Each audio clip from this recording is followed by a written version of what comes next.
You want to start or what?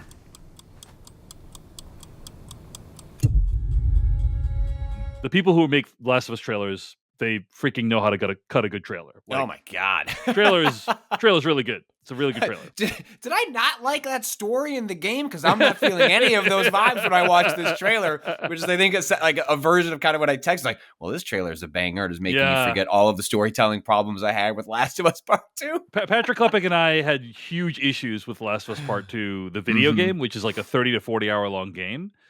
But I mean, this is a banger trailer. It's like a really, really well done, effective trailer. Just a few things to react to. First of all, like, I think the look of many of the components from the game season 2, they have completely nailed. Like, there's people are doing like side by sides of visuals from the game to the show, and it's like, wow, they did a really good job of recreating what are some iconic moments from the game that you can just see from the trailer. Like, it's just like, wow, they really like, just the lighting, the set, everything. It's really impressive what they were able to do there. We got our first glimpse of a major character played by Caitlin Dever in season 2. If you're curious what she looks like Caitlin Dever. and I'm curious, like, literally, it's like one shot of Caitlin Dever, and she looks like Caitlin Dever has looked in like every other thing she's been in. They're going for something pretty different, at least from what we have seen. Yes, which is shown in the trailer, than how that character is portrayed. Yes, in the show, which, you know, does that suggest other storytelling choices that, you know, might deviate? I don't expect them to change like major beats, right? Like, I do not expect that a really big thing that the kind of the kickoff, the plot reason for like a lot of what happens in part 2. Like, I don't think they're getting rid of that, but this trailer like, it captures a lot of excitement, and there's a lot of excitement in The Last of Us Part 2. My problem is the story it's telling, and we still don't have a great grasp of what are those changes, like, if they're coming at all. What does this work think of that previous work? And that remains to be seen. But I mean, they staged some really good action in the first season, and at the very least, we're going to get some tremendous action in this next season. I'm going to say this.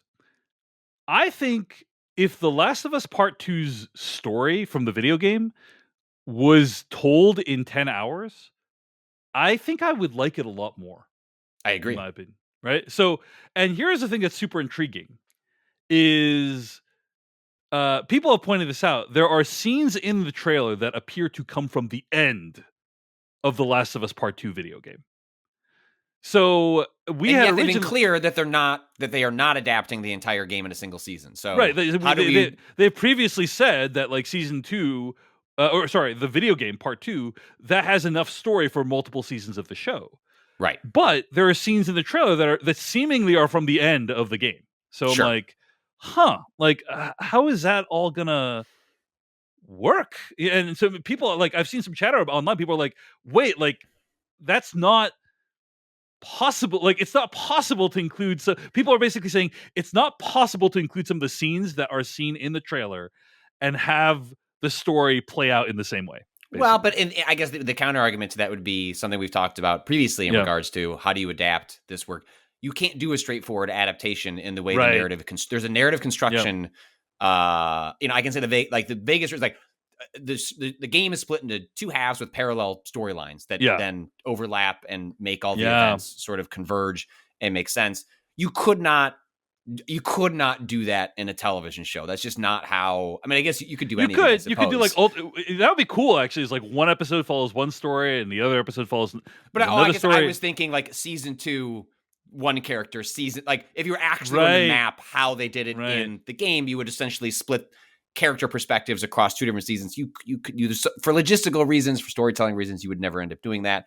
I don't think it works actually all that effectively in the game. It's like one of many choices that I don't think work. But one of the core questions I've had is if they're going to attempt this story, it's going to require storytelling construction on their part, that it's an actual adaptation. You're going to have to take their framework and adapt it for TV. And it sounds like if people are finding scenes at, quote, the end of the game or much later, they're going to do that. How that actually plays out, remains one of the core mysteries for me, like as an audience member, to see exactly. And it makes it kind of exciting because that's like a real it's an actual challenge.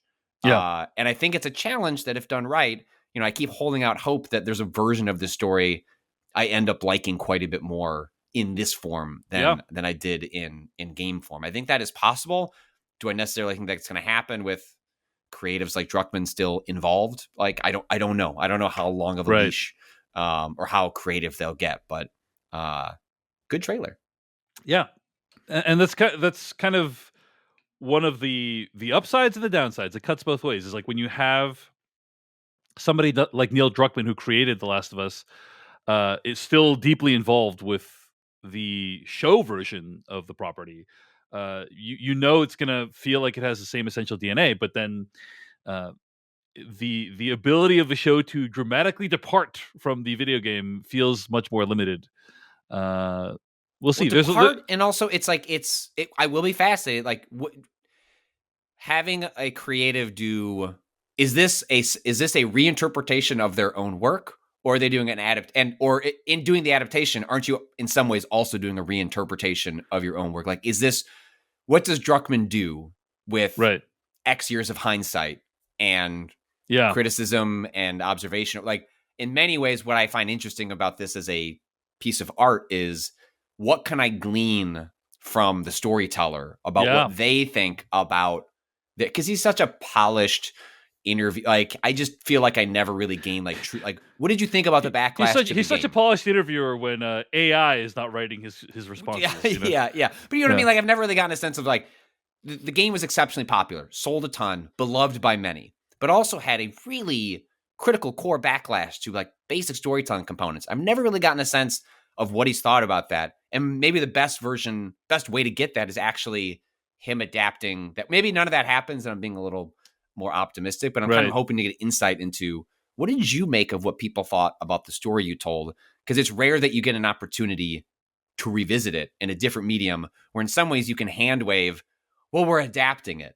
It also could be a second draft of a work. So absolutely. And I think, Patrick and I have made this clear already, but season 1 of The Last of Us was virtually a 1-for-1 adaptation of the video game. Like, yes, there's some stuff they changed, and we discussed this all on the Decoding TV podcast, and some of the decisions they made were really interesting and for the better. But largely, it's a 1-for-1 adaptation. Yeah. As Patrick has already laid out, it's basically impossible to do that for season 2 for a variety of reasons: length, structure, and so on.